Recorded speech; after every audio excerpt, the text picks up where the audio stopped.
diangkat menjadi rasul. Siapa yang ngangkat? Gubernur atau ketua daerah rumah wanita?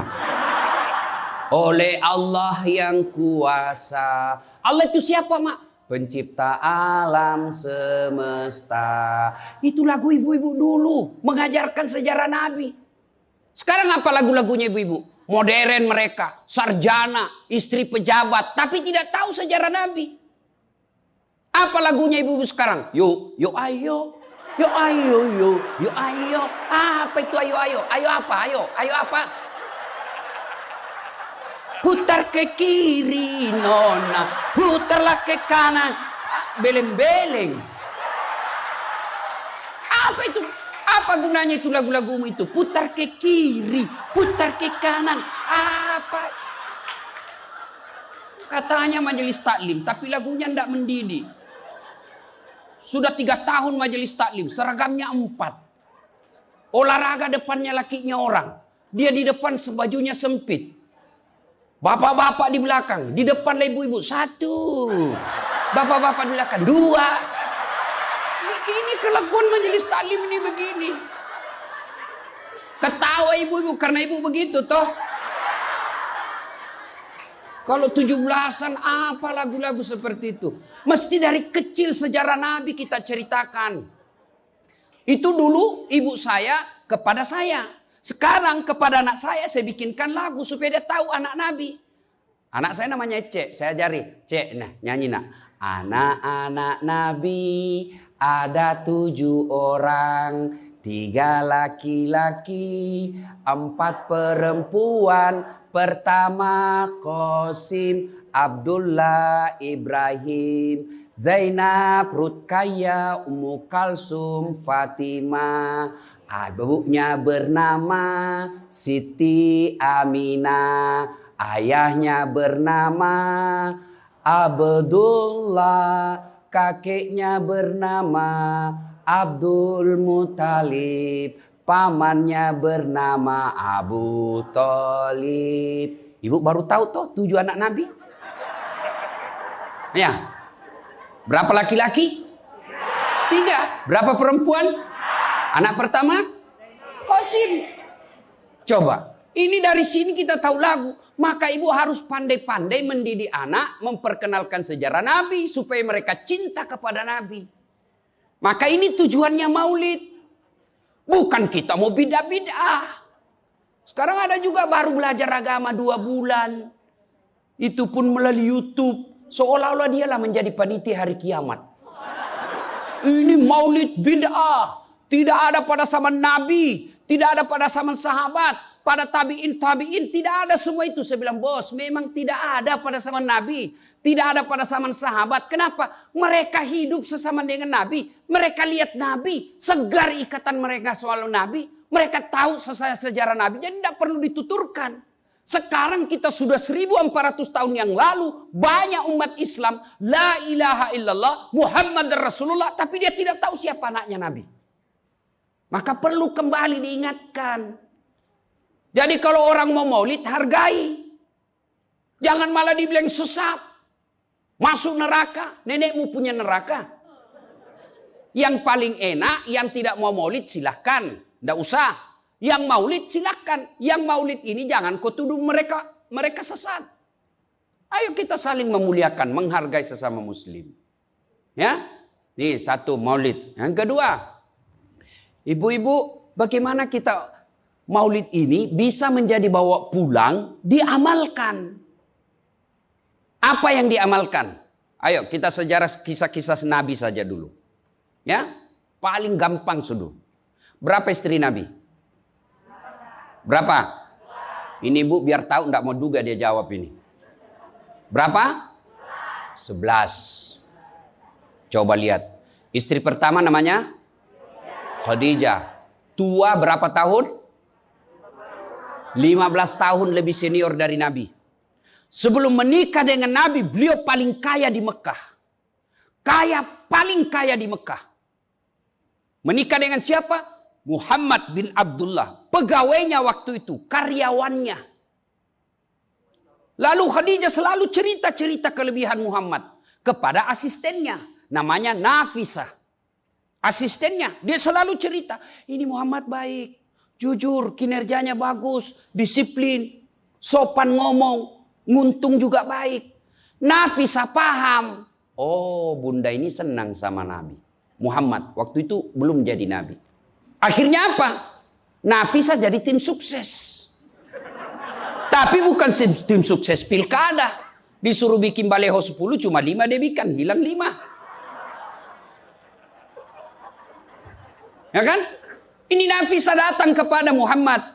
Muhammad, bagaimana kalau ada perempuan suka kamu? Alhamdulillah. Tapi ini perempuan lebih senior dari kamu.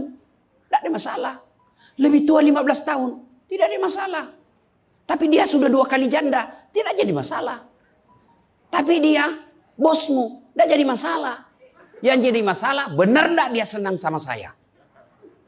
Kata Nafisa, tenang mas bro. Saya punya urusan. Jangan lagi cari dah hadis mas bro. Tidak ada. Lalu datanglah Nafisa kepada Khadijah. Bunda, bagaimana menurut bunda kalau ada laki-laki senang bunda? Alhamdulillah, terbuka jodoh. Tapi ini lebih muda dari bunda. Tidak jadi masalah. Lebih muda 15 tahun. Tidak jadi masalah. Tapi dia anak buahnya. Tidak jadi masalah. Yang jadi masalah, benar tidak dia senang sama saya? Kata Nafisa, tenang bunda, saya punya urusan. Ini namanya tim sukses yang tidak mempermalukan kedua belah pihak. Coba kalau Nafisa mau memanfaatkan situasi. Maka dia datang kepada Muhammad. Muhammad, dia suka kok bos. Tenang aja, ambil semua hartanya. Dia terlalu senang sama kamu. Nafisa kan tidak. Berarti ibu-ibu jaga perasaan orang. Jaga harga diri orang. Jangan permalukan orang. Meskipun ibu tahu ada aib dalam dirinya. Ini penyakitnya ibu-ibu. Apa? Tukang gosip. Ini. Duduk-duduk begini, damai tapi gersang. Oh, coba lihat siapa duluan pulang, dia jadi berbicara. Jadi gini Pak Gubernur itu dia duduk-duduk itu. Dia enggak cerita tapi apa? Dia mulutnya enggak ngomong tapi bibirnya dong. Memang fitrahnya. Apa begitu orang sini? Bukan cuma di sini. Orang Amerika juga tukang gosip perempuannya. Fitrahnya. Maka Nabi katakan kalau perempuan mau selamat, jaga mulutnya, aman dia masuk surga. Cuma kan gampang sekali kita gosip. Lewat teman kita. Apa? Nggak serasi kudungnya sama roknya. Dia bilang iya. Lipstiknya palsu. Kenapa kau tahu? Melengket di giginya. Semua mau diurus. Iya kan? Ini penyakit kita. Semua mau diurus. Ustadz aja dia gosip. Itu juga bajunya waktu di YouTube.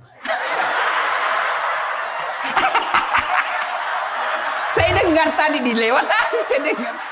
Itu juga bajunya waktu di YouTube. Astagfirullah. Inilah penyakit ibu-ibu. Ibu.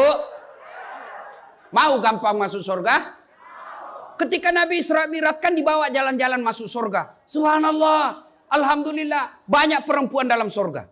Begitu Nabi dibawa lihat neraka. Nauzubillah min zalik. Ya Allah ampuni hambamu. Ya Allah ampuni umatku. Ya Allah. Kenapa? Perempuan ternyata lebih banyak dalam neraka. Ditanya kenapa bisa begitu? Ada 2 kelemahan perempuan. 1, tidak mampu menjaga suaminya. Tidak mampu mengurus suaminya. Dan yang kedua tidak mampu menjaga lisannya. Jadi kalau ibu mampu menjaga lisan, aman. Itulah gunanya masker. Supaya ibu semua mau diurusin. Iya kan penyakit kita. Ya, Bu. Maka bertanyalah ibu-ibu di Makassar. Ustadz yang saya cerita ini kan benar. Memang begitu sifatnya Ustadz. Itulah benarnya namanya ghibah. Tidak boleh kita cerita kejelekan orang. Kalau dia salah yang ibu cerita namanya fitnah. Tidak ada jalan. Ayuhibbu ahadukum kata Allah. Sukakah kamu memakan bangkai sesamamu manusia?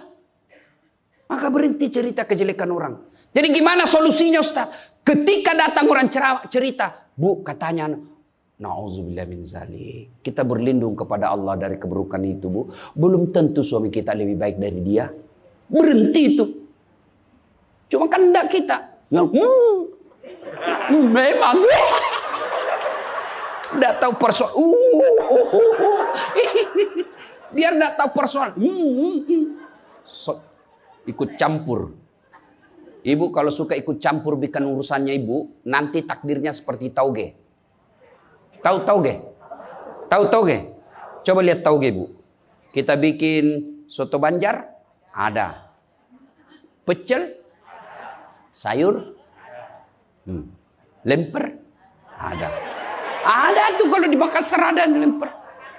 Ayo, maka karena dia selalu ikut campur, Allah takdirkan semua tauge bengkok. Dah ada lurus toh? Maka kalau ada ibu-ibu majelis begini kumpul, teriaki saja, pagi-pagi toge nih ya. Ini penyakit perempuan. Maka ini gunanya kita peringati maulid supaya ibu-ibu pulang berhenti cerita kejelekan orang. Tidak ada gunanya, menghabiskan amal-amal kita. Nabi pernah kumpul para sahabat dan bertanya, "Atadruna manil muflis?" Saudara-saudara sekalian, kau tahu siapa yang bangkrut nanti di akhirat? Mereka tidak sholat ya Rasul, dia sholat.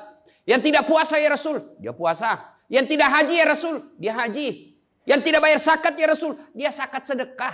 Kalau begitu siapa yang bangkrut ya Rasul? Jarusu wa khati'ur rahim. Tetangga yang jahat sama tetangganya dan yang suka memutuskan tali persaudaraan. Dan salah satu jahat sama tetangga dan memutuskan tali persaudaraan adalah mereka suka menceritakan kejelekan orang. Adakah orang yang senang dicerita kejelekannya? Ada? Ada? Ada ibu? Lalu untuk apa kita cerita orang? Rajin betul istrinya majelis taklim. Baik betul itu istrinya. Tapi kasihan suaminya selingkuh kiri kanan.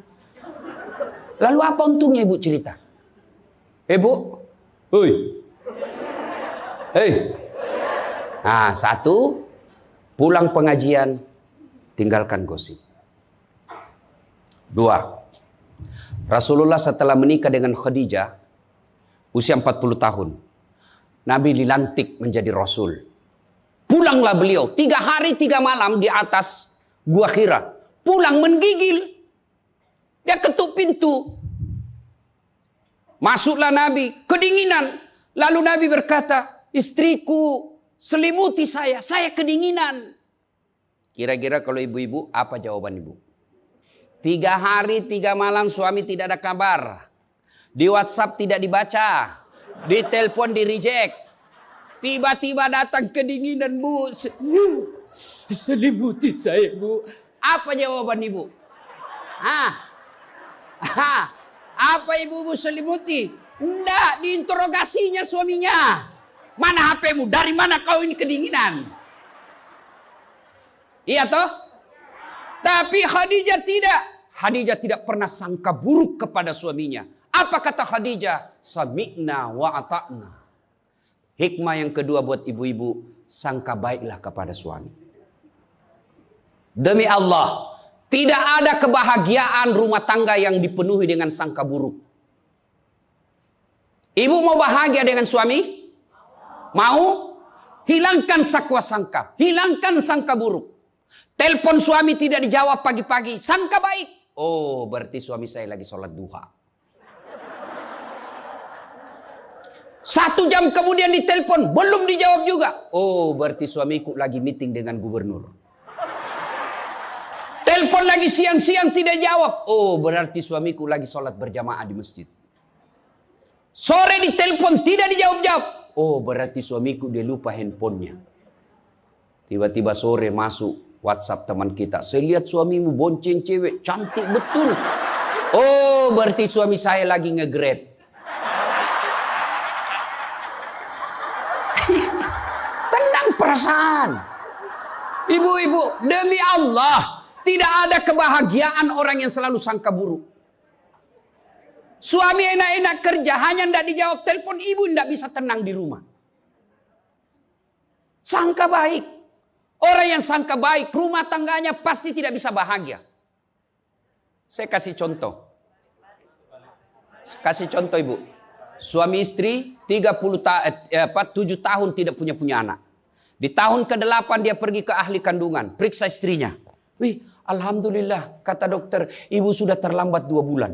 Senang betul. Dia teleponlah suaminya, Pak, alhamdulillah hasil pemeriksaan saya sudah terlambat 2 bulan.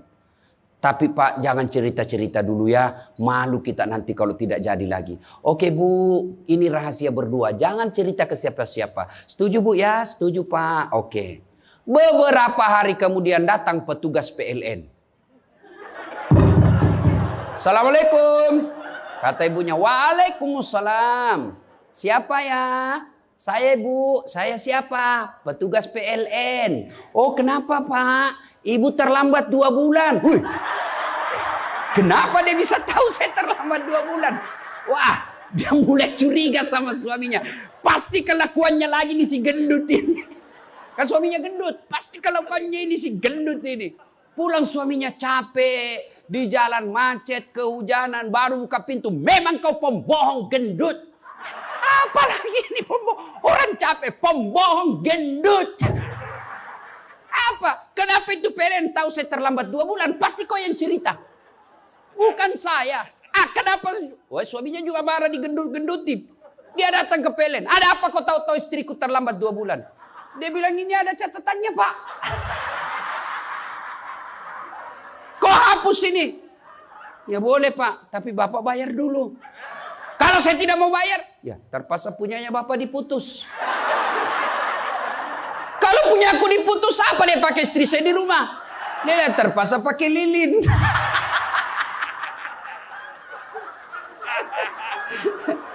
Inilah bahayanya sangka buruk. Bu. Halo Ibu. Bu. Salatullah salamullah ala toha Rasulillah.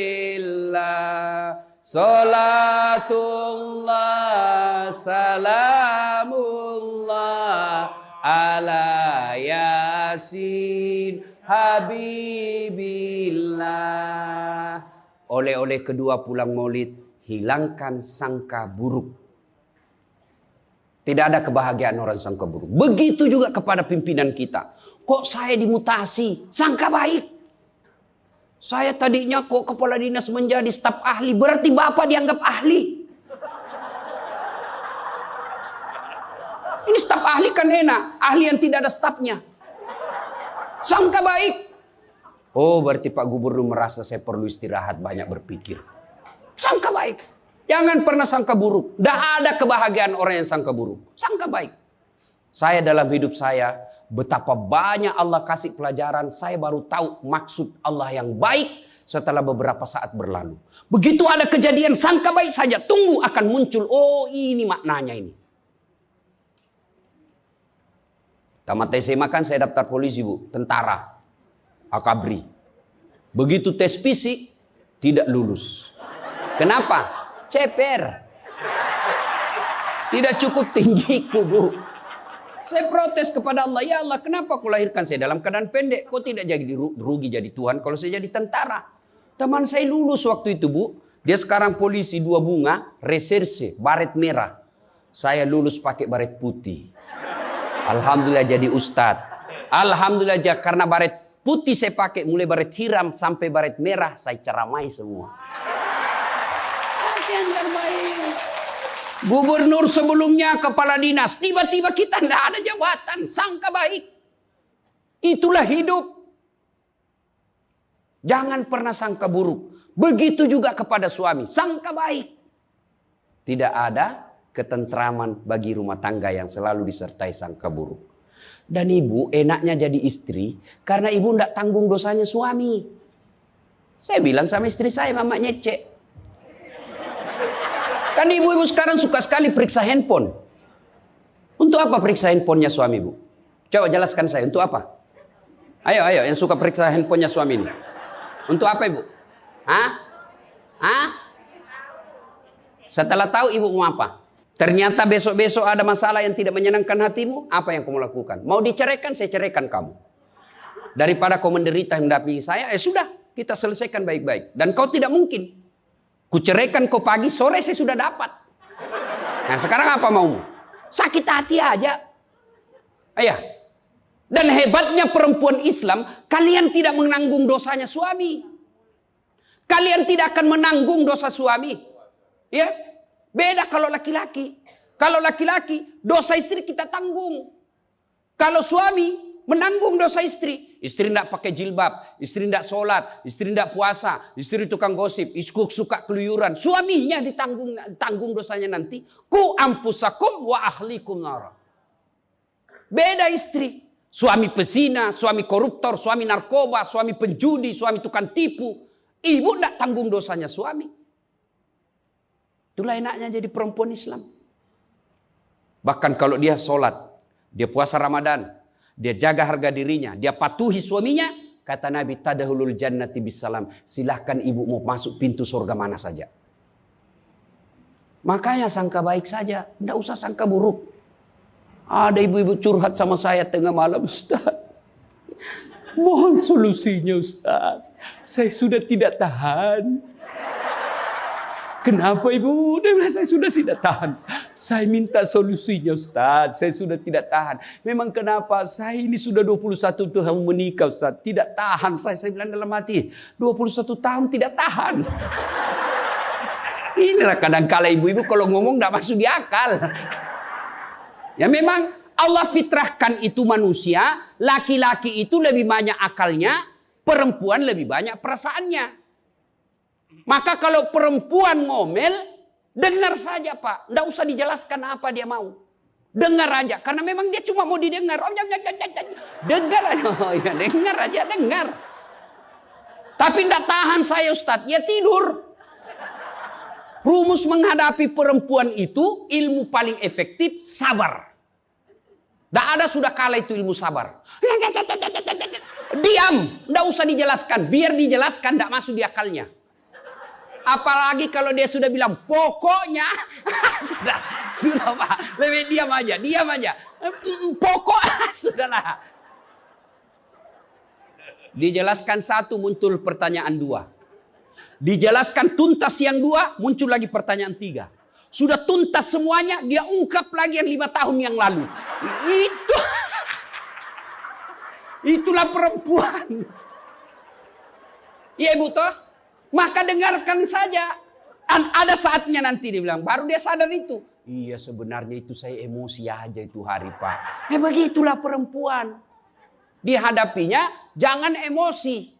Saya sudah tidak tahan Ustadz. Kenapa? Sudah 21 tahun. Udah cocok saya Ustadz. Saya bilang ibu tahu enggak baut?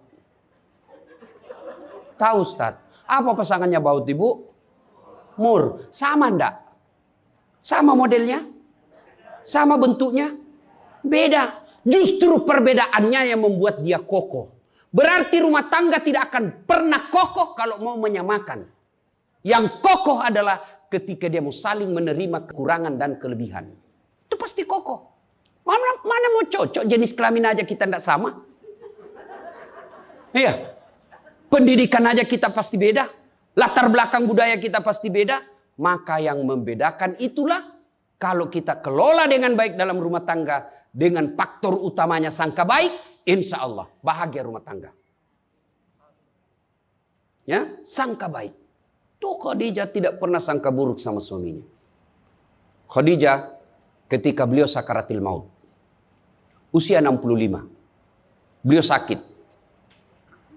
Dan baju yang beliau pakai sudah 8 kali tambal. Tahu tambal ibu? Itu tambal ke-8-nya 1 sampai 7. Nabi masih menambalnya pakai apa?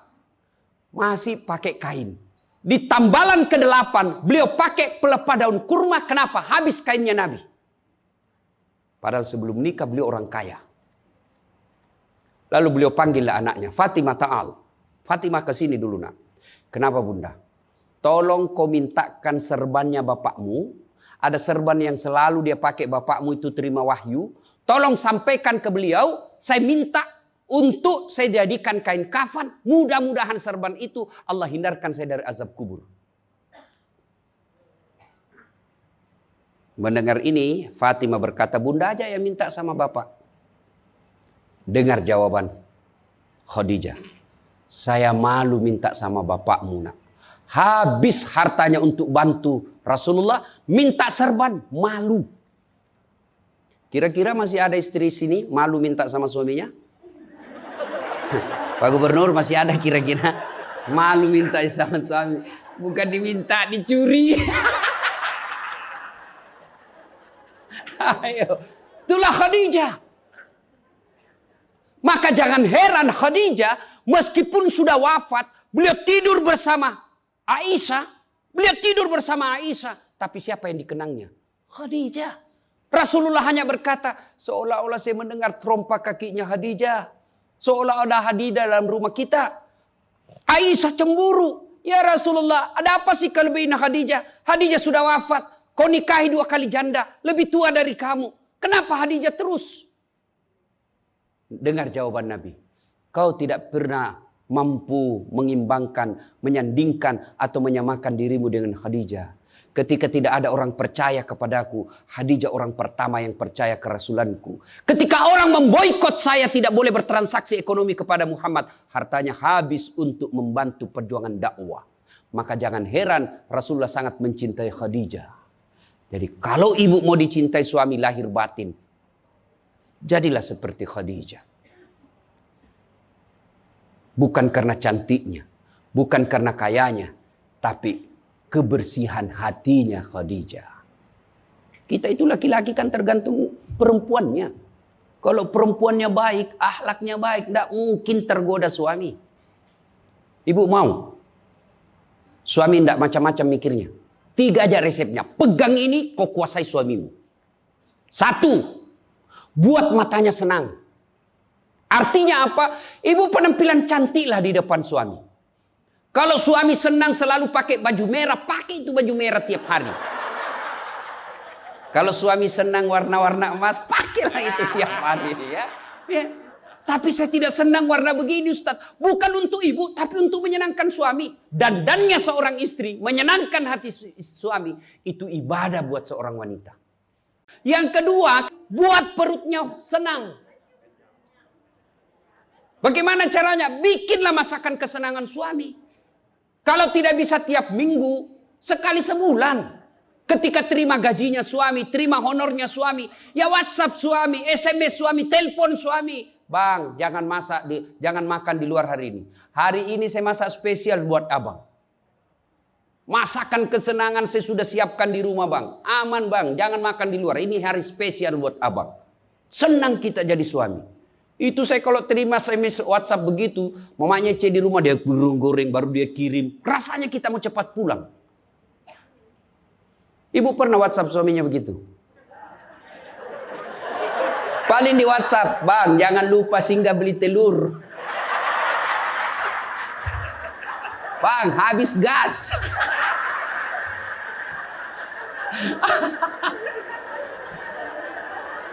Kok tahu Ustaz? Ya saya rasakan juga. Pernah suatu kali Pak Gubernur pulang saya ceramah takziah malam-malam di Makassar. Tiba-tiba masuklah WhatsApp-nya mamanya C. Ustaz habis pembalut. Aduh. Tidak mungkinlah sopir saya suruh ini istri saya. Sudahlah saya singgah saya berdoa mudah-mudahan tidak ada yang kenal saya. Begitu saya bayar, ada ibu-ibu datang. Iya Ustaz, beli pembalut. Saya jengkel, langsung saya balik. Biar daripada saya melahirkan. Tenang perasaan. Mungkin ego kita ini buat kita juga laki-laki. Ya, kadang-kala ego naik. Masa saya eselon? Masa saya kepala dinas? Masa singgah beli pembalut? Jangan lihat eselonnya. Pakai ilmunya Umar bin Khattab. Umar bin Khattab. Ada sahabat yang selalu mau datang, mau laporkan istrinya. Kenapa istrinya suka ngomel? Maka dia berharap Umar panggil istrinya supaya dinasehatin. Begitu dekat dengan Umar bin Khattab, dekat dari rumahnya Umar, dilihatnya Umar juga dimarahi sama istrinya. Balik dia bilang, Pak Umar aja dimarahin.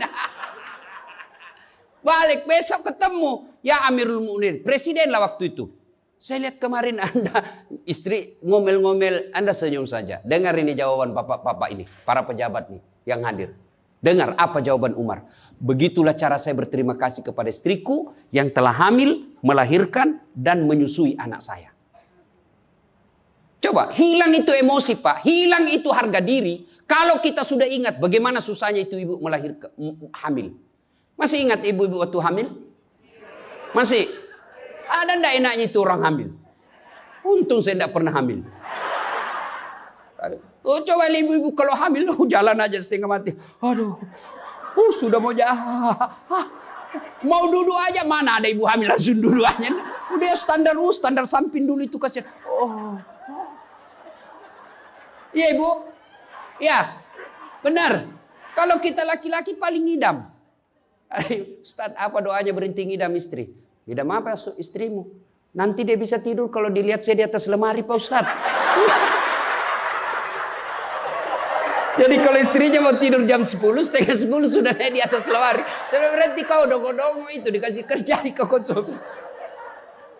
Yang kedua kata Umar, begitulah cara saya berterima kasih kepada istriku yang telah melahirkan anak saya. Masih ingat waktu melahirkan? Masih? Ada ndak ibu-ibu melahirkan senyum? Ada? Mentang-mentang istri gubernur keluar sayang. Setengah mati juga biar istri gubernur. Nggak ada. Itulah susahnya jadi perempuan. Maka ketika suami disuruh sama istri, bayangkan sulitnya melahirkan. Yang ketiga kata Umar, begitu cara saya berterima kasih yang telah menyusui anak saya. Masih ingat waktu menyusui? Masih? Terutama waktu tumbuh giginya.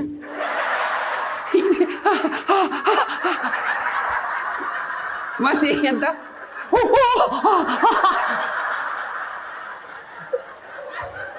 Untuk saya tidak pernah rasakan. Kalau digigit kan mana dia ditinjau nanya, kok gigit saya? Tidak, dia usap, lepas nak. Iya ibu, iya. Siang anaknya, malam.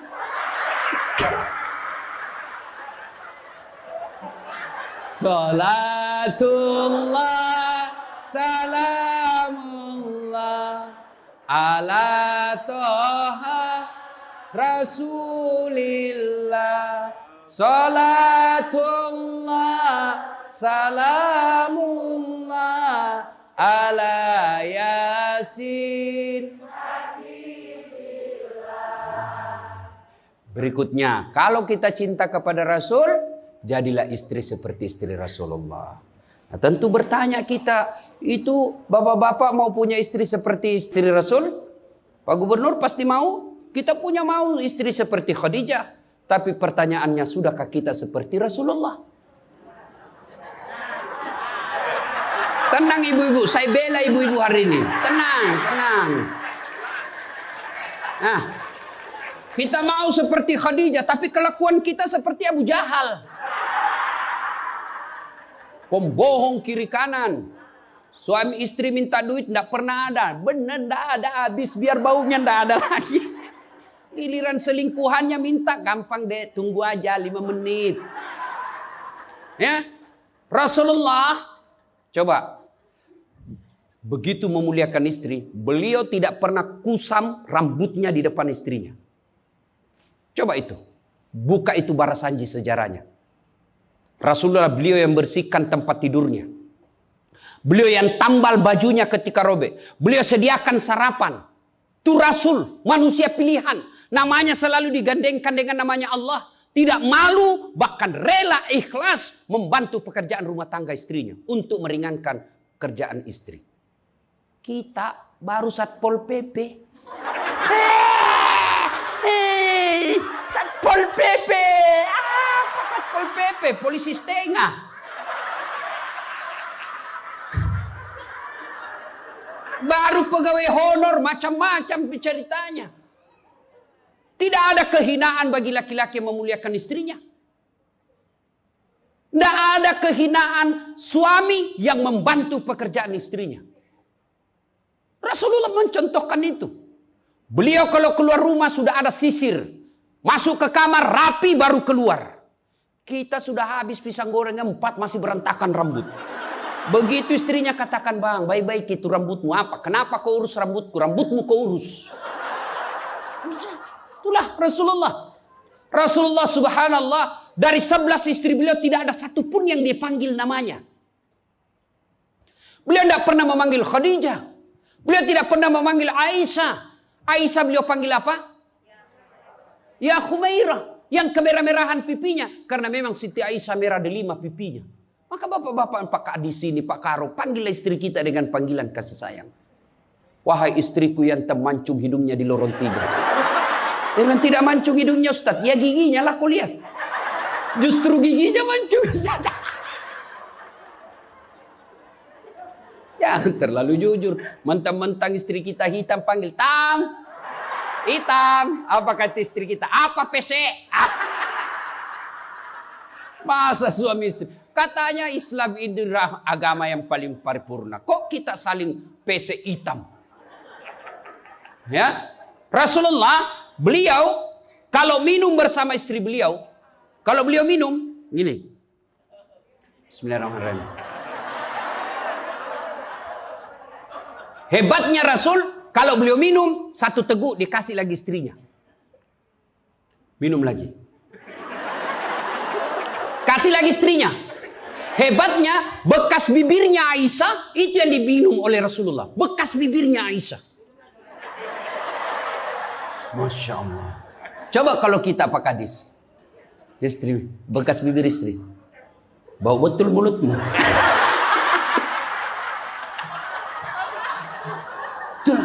Maka kalau ibu bapak mencontoh Rasulullah, maka rumah tangga pasti bahagia. Dia bukan cuma surga akhirat menunggunya, di dunia dia sudah dapatkan surga.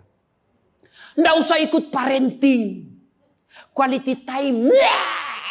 Apa itu? Belajar saja sama diri Rasulullah. Kita ini sudah miskin di dunia. Rumah tangga kita kadang-kala ngontrak-ngontrak. Tidak tahu lagi kewajiban istri kepada suami. Suami tidak tahu kewajiban kepada istri. Maka di dunia dia susah sanggara. Di akhirat apalagi nanti.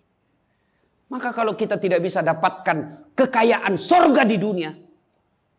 Dengan harta. Maka dapatkan kebahagiaan itu dengan memperbaiki hati dalam rumah tangga. Suami tahu kewajiban kepada istri. Istri pun melaksanakan tugasnya kepada suaminya. Itu Rasulullah. Rasulullah subhanallah. Manusia mulia tidak pernah menghina istrinya. Maka jadilah suami seperti Rasulullah Muhammad SAW. Ibu bapak saudara-saudara sekalian. Suatu kali Umar bin Khattab menangis. Tiba-tiba ketawa lagi. Menangis lagi. Datanglah sahabat bertanya. Wahai Umar, kok sudah gila apa? Umar waktu itu sudah jadi presiden. Beliau katakan, bagaimana saya tidak ketawa? Saya mengingat waktu sebelum datang Muhammad SAW. Saya pernah memakan Tuhanku. Dia bikin berhala dari roti, lalu dia makan itu Tuhannya. Dia bilang, bayangkan hebatku dulu sebelum ada Muhammad. Tuhan pun saya makan. Kan dia ketawa. Lalu kenapa engkau menangis ya Amirul Mukminin? Saya bayangkan sebelum Nabi Muhammad SAW datang di tengah-tengah kita. Saya pernah mengambil anakku yang masih orok, merah. Saya rebut dari istriku. Lalu saya bawa ke belakang rumah. Saya gali pasir. Saya tanam sendiri anak perempuanku itu. Lalu saya timbun, saya lompat-lompat di atasnya karena saya anggap ini perempuan anak pembawa sial. Begitu zaman jahiliyah. Alhamdulillah setelah ada Muhammad. Mampu melahirkan kita seperti sekarang ini. Bisa membedakan yang hak dan yang batil. Berarti Rasulullah dikenang kehebatannya. Karena berhasil memimpin, mengarahkan umatnya. Dari jahiliyah menjadi seperti yang kita nikmati sekarang ini. Berarti Pak Gubernur, kalau Bapak ingin dikenang sebagai pejabat, bukan hanya memperbaiki diri, tapi memperbaiki rakyat Sumatera Selatan. Dan Alhamdulillah saya senang sekali mendapat berita Bapak punya program yang sangat memuliakan kebaikan. Bukan Islam, kebaikan. 1 desa, 1 lurah, 1 rumah tahfiz. Meskipun Bapak sudah tidak menjabat sebagai gubernur, Selama rumah tahfiz itu dimanfaatkan, maka itu akan menjadi amal kebaikan dunia sampai di akhirat. Tapi percayalah, tidak mungkin Pak Gubernur hebat tanpa didukung sama istri. Tidak mungkin. Ini istri tidak kelihatan perannya, tapi menentukan SK. Benar. Biar Pak Gubernur senang sama Bapak, kalau istri Pak Gubernur tidak senang, berpengaruh itu tanda tangan. Iya, memang sudah itu begitu yang namanya kehidupan manusia. Saya juga tidak bisa hebat ceramah begini kalau istri saya tidak mendukung. Saya mau bikin naskah, digangguinya saya. Bikin sama bapakmu, cepat kau ambil itu. Nangis anak, mana bisa kita bikin naskah? Begitu kita mau ceramah, dia curi kita punya naskah. Apa? Mana bisa? Allah Subhanahu wa Ta'ala berfirman, mana sudah ini? Mana naskah kita? Maka yang terpenting kembali dalam maulid kali ini, mari jadikan rumah tangga kita sebagai pintu sorga, meraih sorga yang sebenarnya. Jangan berpikir di dunia tidak ada sorga. Kita kan selalu berdoa, fid dunya hasanah, wa fil akhirati hasanah. Selamat di dunia, selamat di akhirat. Apa itu fid dunya hasanah? Menurut para ahli tafsir Al-Quran, hasanah di dunia itu, sorganya dunia itu mengandung 4 komponen. 1, punya pasangan yang baik. Jadi kalau istri bagus agamanya, suami bagus agamanya, suami bagus akhlaknya, istri bagus akhlaknya, sudah 1 komponen sorga didapat. Yang kedua, punya anak yang soleh dan soleha. Tidak ada gunanya pangkat jabatan kalau anak kurang ajar.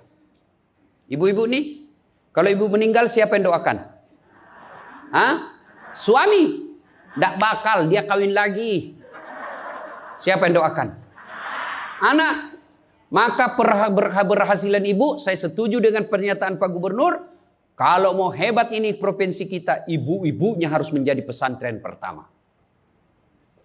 Sayang, seribu sayang, ibu-ibu sekarang banyak yang gagal mendidik anak. Dihormati di luar, dimuliakan di kantor, sampai di rumah dimaki-maki sama anaknya. Itu siapa yang gagal? Ibunya. Kita kadang-kala bahagia, hebat kalau anak kita pintar bahasa Inggris. Hebat anaknya Ustadz, pintar bahasa Inggris. Apa hebatnya? Banyak yang bisa begitu. Masa banyak Ustadz? Ya sudahlah, ke Inggris lihat itu anak-anak di sana. Anak-anak di sana semua pakai bahasa Inggris, Bu. Memangnya kalau ibu nanti meninggal, anak berdoa pakai bahasa Inggris? Oh my God. Please help me my mother.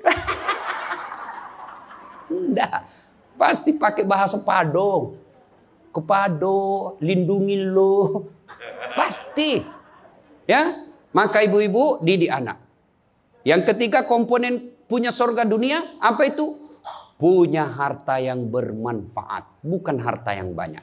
Mana harta yang bermanfaat? Harta yang banyak digunakan orang lain menjadi amal soleh-soleh, amal jariah. Bu-ibu nih, yang punya emas berlian, cincin. Ayo ibu, kalau ibu meninggal siapa yang punya itu? Siapa? Anak, istri kedua. Bukan anak, istri kedua yang pakai. Maka sedekahlah sebelum tiba saatnya. Dan yang keempat, surganya dunia, punya teman yang baik. Bukan teman kepentingan politik dan kekuasaan.